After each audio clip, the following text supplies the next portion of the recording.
Lakini pale ndio maisha yangu yalibadilika, kwa sababu miaka 16 hapo sasa nikaandika ramani ya maisha yangu.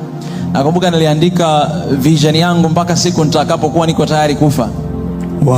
Kwa hiyo kipindi hicho nilikuwa niko form 2 ndio namaliza, naingia form 3. Kwa hiyo nikaandika nikimaliza form 4 nataka niende shule gani, nikaandika nikimaliza high school nataka niende chuo gani, nikaandika baada ya chuo nataka nifanye nini, nikaandika kila kitu.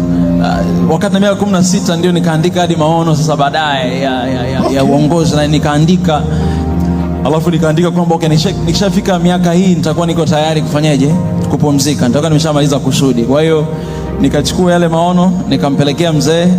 Mzee aliombea sana na mimi nikawa nayaombea. Kwa hiyo ilikuwa ni transformation, na kweli Mungu akaanza kuyafanya kama vile ambavyo nilikuwa nimeandika. Right, nikamaliza form 4, nikaenda high school, nimesoma Minaki, nimesoma EGM. Okay. Kabla sijamaliza mimi nilikuwa sitaki kusoma Tanzania. Kwa hiyo nakumbuka niko form 5 nikawa nafanya maombi ya kwenda kusoma chuo kikuu.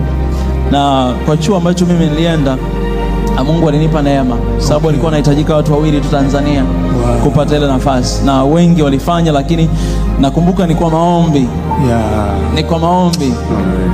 Ni kwa maombi nilipata ule uchaguzi. Na kweli nikaenda nikasoma uchumi kule.